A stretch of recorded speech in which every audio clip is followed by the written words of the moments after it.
Apabila perhitungan ROE-nya makin besar, maka reputasi perusahaan pun meningkat di mata pelaku pasar modal. Sebab usaha tersebut terbukti mampu memanfaatkan bantuan modal dengan sebaik-baiknya.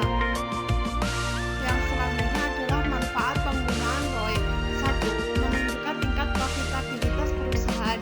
Bagi investor, ROE adalah matriks paling mudah untuk mengetahui seberapa tinggi potensi perusahaan dalam menghasilkan laba. Dengan adanya return on equity, investor bisa mengambil kesimpulan tentang profitabilitas saham dengan mudah dan cepat. 2. Menjadi dasar estimasi keuntungan bisnis di masa mendatang. Faktanya, ROE adalah salah satu tolak ukur paling efektif untuk memprediksi prospek bisnis ke depannya.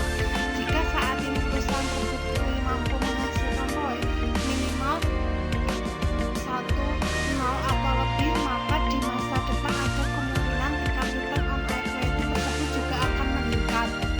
Yang ketiga yaitu perkembangan perusahaan dari tahun ke tahun. ROE perusahaan idealnya stabil atau terus berkembang dari tahun ke tahun. Dengan melihat tren ROE suatu usaha, investor bisa menilai bagaimana profil bisnis di masa lalu dan melihat apakah perusahaan terus bertumbuh atau justru stagnan. Yang keempat, menjadi indikator pembanding dengan perusahaan kompetitor. Sebelum mengambil keputusan investasi, biasanya investor melakukan perbandingan antara banyak perusahaan sekaligus. Siapa bisnis yang ROE-nya paling tinggi, maka dialah yang paling berhak menerima kucuran modal. Yang kelima, menunjukkan kredibilitas perusahaan dalam mengelola aset. ROE adalah salah satu faktor utama yang menunjukkan kredibilitas bisnis dalam mengelola modalnya. Kecilnya tingkat return on equity adalah salah satu pertanda perusahaan tidak mampu menghasilkan profit sesuai harapan, meski sudah diberi suntikan dana oleh investor. Selanjutnya itu faktor yang mempengaruhi ROE. 1. Rasio aktivitas perusahaan. Faktor pertama yang dapat mempengaruhi ROE atau return equity of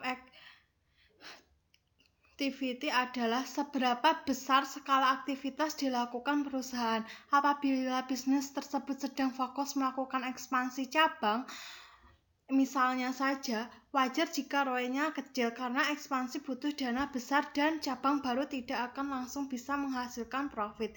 Yang kedua, rasio utang. Faktor berikutnya yang berpengaruh besar pada return on equity adalah rasio utang terhadap laba. Semakin besar utang perusahaannya, biasanya nilai ROE-nya juga makin kecil.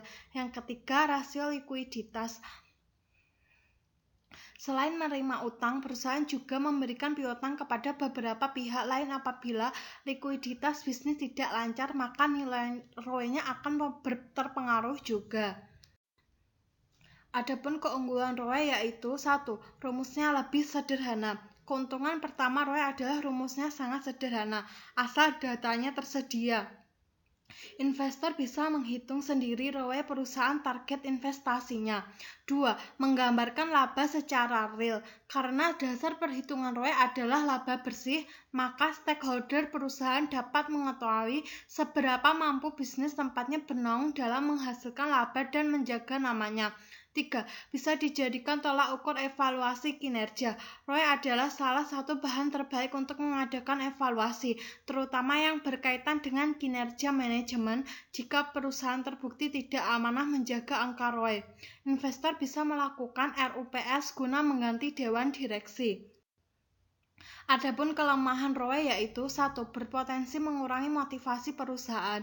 Kelemahan pertama perhitungan ROE adalah turunnya motivasi perusahaan dalam melakukan eksperimen bisnis, karena orientasi nilai profit harus di atas biaya karyawan dan manajemen akan mencari jalan aman saja tanpa berinovasi. Yang kedua, kurang mempertimbangkan depresiasi modal. Kekurangan berikutnya return on equity adalah kurangnya perhatian terhadap depresiasi modal. ROE tidak peduli berapa usia real modal, tetap seperti mesin atau bangunan saat dihitung, sehingga meski perusahaan sebenarnya stagnan, tingkat ROE-nya tetap tinggi karena pengurangan nominal aset. Ini akan sangat merugikan investor. Yang ketiga, tidak sesuai bagi perusahaan yang baru berdiri. Kelemahan terakhir ROE adalah kurang cocok diterapkan pada perusahaan baru rintis atau startup. Umumnya startup tidak akan bisa punya ROE tinggi di awal karena produknya masih dalam tahap perkenalan ke pasar. Rumus ROE. Adapun rumus ROE adalah sebagai berikut. ROE saham sama dengan laba bersih atau disetahunkan per total ekuitas kali 100%. Adapun contoh studi kasus yaitu dalam laporan keuangan kuartal 3 2021, PT Industri Jamu dan Farmasi Sido Muncul Tbk atau Sido mencatat laba periode berjalan sebesar 865,5 miliar rupiah, sementara total ekuitas 3,06 triliun rupiah. Laba periode berjalan per bulan sama dengan 865,5 miliar rupiah per 9 sama dengan 96,17 rupiah. Laba periode berjalan disetahunkan sama dengan 96,17 miliar rupiah kali 12 sama dengan 1,15 triliun rupiah. Total ekuitas sama dengan 3,06 triliun rupiah. ROE-nya adalah 1,15 triliun rupiah per 3,06 triliun rupiah kali 100% sama dengan 37,5%.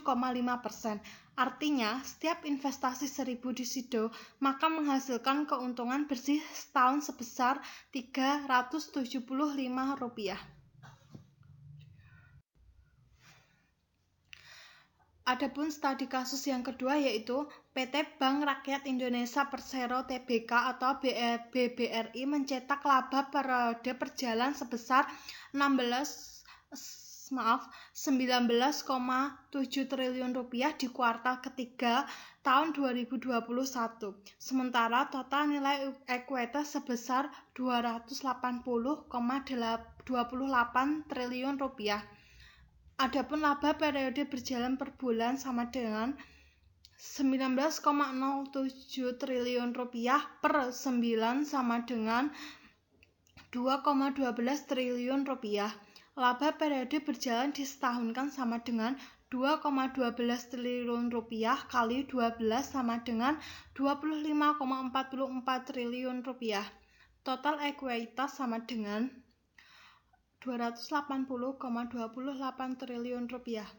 ROE-nya adalah 25,44 triliun rupiah per 280,28 triliun kali 100% sama dengan 9,08%.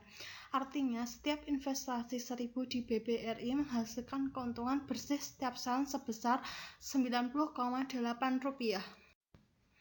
Adapun kesimpulan dari materi kami yaitu ROE adalah salah satu rumus perhitungan return paling mudah digunakan. Akan tetapi sebaiknya rumus ini digunakan dengan ROE sebagai salah satu acuan dalam menjaga produktivitas perusahaan agar lengkap. Gunakan indikator seperti ROA, ROI, serta mempertimbangkan juga tujuan untuk jangka panjang sebuah perusahaan. Mungkin hanya ini materi yang kami sampaikan. Bila terdapat kesalahan, mohon maaf dan terima kasih banyak.